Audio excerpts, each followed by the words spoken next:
Hello everyone, आप देख रहे हैं चैनल अमीन इन्फो। दोस्तों, आज की इस वीडियो में हम डीएलएड और बीएलएड कोर्स के बारे में बात करेंगे। थोड़ा कोर्स का हम आपको ओवरव्यू देना चाहेंगे और क्या इसका स्कोप है वो हम इस वीडियो में कवर अप करने की कोशिश करेंगे। सबसे पहले जब बच्चा क्लास 12 कंप्लीट करके निकलता है तो अगर वो स्कूल लेवल तक स्टूडेंट्स को पढ़ाने में इंटरेस्टेड होता है तो उसके सामने दो कोर्स होते हैं, एक होता है डीएलएड और एक होता है बीएलएड। अगर आप हायर स्टडी में बच्चों को पढ़ाना चाहते हैं 11-12 को, तो आपको पहले ग्रेजुएशन करनी चाहिए विदाउट एनी डाउट, ठीक है।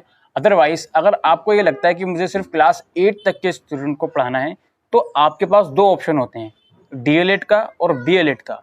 तो इसमें भी दोस्तों, अगर आपको लगता है कि मैं सिर्फ क्लास 5 तक के बच्चों को पढ़ाऊंगा तो बिल्कुल आप डीएलएड में एडमिशन लीजिए या फिर बीएलएड में भी ले सकते हैं, कोई इशू नहीं है।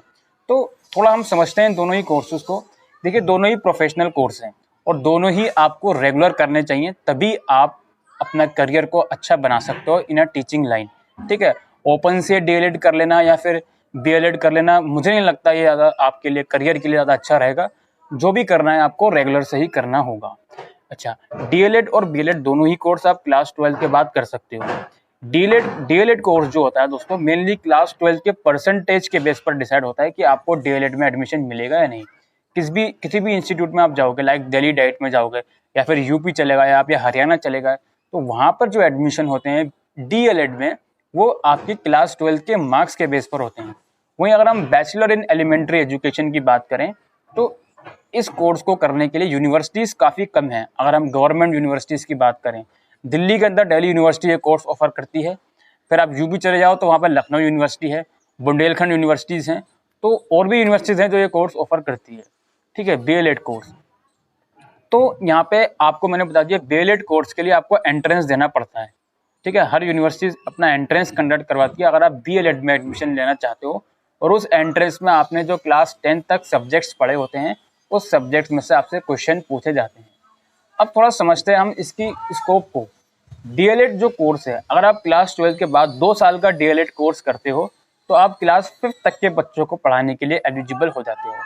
वहीं अगर आप क्लास 12 के बाद बीएलएड कोर्स करते हो जो कि 4 साल का कोर्स है, तो आप क्लास 8 तक के बच्चों को पढ़ाने के लिए एलिजिबल हो जाते हो। दोस्तों, आप कोई सा भी कोर्स करो, डीएलएड करो या बीएलएड करो, इसको करने के बाद आपको जो टीचिंग एंट्रेंस टेस्ट होता है, जो अगर हम सेंट्रल लेवल पे बात करें तो सीटेट, ठीक है, या फिर अगर हम स्टेट लेवल पे बात करें तो अलग अलग स्टेट के अलग अलग एंट्रेंस एग्जाम होते हैं, लाइक यूपी टेट हो गया या फिर एस टेट हो गया, हरियाणा में एच टेट हो गया, राजस्थान में रीट हो गया। तो अलग अलग एंट्रेंस आपको क्लियर करने पड़ेंगे, ठीक है।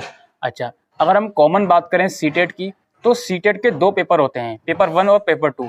एक पेपर होता है जिसको क्लियर करने के लिए आपको डीएलएड की डिग्री चाहिए, जो कि क्लास 5 तक के बच्चों को पढ़ाने के लिए होता है, और दूसरा पेपर होता है जो कि क्लास 8 तक के बच्चों को पढ़ाने के लिए होता है। उसके लिए आपको या तो बीएलएड की डिग्री चाहिए या फिर डीएलएड प्लस ग्रेजुएशन की डिग्री चाहिए या फिर ग्रेजुएशन प्लस बीएड की डिग्री चाहिए। तो आपको ये सोचना पड़ेगा, जब आप क्लास 12 कंप्लीट कर रहे हो तो मुझे किस लेवल तक के बच्चे को पढ़ाना है। अगर 5th क्लास तक के बच्चे को पढ़ाना है और आपको लगता है कि थोड़ा कम टाइम में मुझे टीचिंग प्रोफेशन को ज्वाइन करना है, तो आप डीएलएड के लिए जाइए। अदरवाइज अगर आपको क्लास 8 तक के बच्चों को पढ़ाना है और आपको लगता है कि आपके पास काफ़ी टाइम है, अच्छा 5-6 साल आप अपना लगा सकते हो, तो डेफिनेटली आपको बीएलएड कोर्स के लिए जाना चाहिए, ठीक है। अच्छा, अब यहाँ पे जो अलग अलग इंस्टीट्यूट होते हैं, लाइक आपने पहले कोर्स कंप्लीट कर लिया, उसके बाद आप टीचिंग एंट्रेंस एग्जाम दोगे, आप सीटेट दोगे या फिर अगर आपका कोई स्टेट लेवल एंट्रेंस टेस्ट है वो दोगे आप, ठीक है। मैं तो कहूँगा दोनों ही दोगे आप, सीटेट भी दोगे और जो आपका पर्टिकुलर स्टेट में एंट्रेंस हो रहा है वो भी आप दोगे। उसको क्लियर करने के बाद अलग अलग वैकेंसीज निकलती हैं, गवर्नमेंट वैकेंसीज निकलती हैं, आपकी स्टेट में वैकेंसीज निकलती हैं। उन वैकेंसीज के भी आपको एंट्रेंस एग्जाम क्लियर करने पड़ेंगे। जो आपका एंट्रेंस एग्जाम होता है, फिर चाहे वो टीचिंग एंट्रेंस टेस्ट हो या फिर जो वैकेंसीज निकल रही हैं उस वैकेंसीज को क्लियर करने के लिए एंट्रेंस टेस्ट हो, उसको करने के लिए आपको जो आप कोर्स कर रहे हो अपना, लाइक डीएलएड कर रहे हो या बीएलएड कर रहे हो, उसमें जो टॉपिक्स पढ़ाए जाते हैं वही आपको एंट्रेंस एग्जाम में पूछे जाएंगे, लाइक पेडागोजी हो गया या फिर जो भी आपके टॉपिक होते हैं। तो ये सारा क्राइटेरिया होता है। डीएलएड कोर्स जो है डीएलएड कोर्स जो है वो क्लास 5 तक के बच्चों के लिए होता है और बीएलएड कोर्स जो है वो क्लास 8 तक के बच्चों के लिए होता है, ठीक है। बहुत से बच्चे क्या करते हैं, डीएलएड कोर्स वो कर लेते हैं, फिर वो सोचते हैं कि मैं मास्टर्स तो मैं कर नहीं सकता, अब मेरे को पहले ग्रेजुएशन करनी पड़ेगी फिर मैं मास्टर्स करूँगा, या फिर बीएड आप नहीं कर सकते। डीएलएड के बाद आप बीएड नहीं कर सकते हो, क्योंकि ऑफ कोर्स बीएड करने के लिए ग्रेजुएशन की डिग्री चाहिए होती है, ठीक है। तो ये सारे तरीके हैं, आपको डिसाइड करना है कि कितने टाइम आपको अपने पढ़ाई पर लगाना है, सो दैट आप एक अच्छे इंस्टीट्यूट में जाकर पढ़ा सको। देखिए, टीचिंग एक ऐसा प्रोफेशन है जो आप हमेशा थ्रू आउट योर लाइफ उससे हमेशा कुछ ना कुछ नया सीखते हो अपनी लाइफ में, ठीक है। कोई भी ऐसा टीचर नहीं होता जो एकदम परफेक्ट हो अपने फील्ड में, ठीक है। टीचिंग की बात यहाँ पे हो रही है, वैसे तो हर काम ऐसा है जहाँ पर एक भी इंडिविजुअल ऐसा नहीं है जो उस पर्टिकुलर काम में 101% परफेक्ट हो, ठीक है। ये टीचिंग लाइन है, इसमें आप हर रोज़ कुछ नया सीखते रहते हैं, और जो भी कोर्स आपको डिसाइड करना है जल्दी से डिसाइड करिए।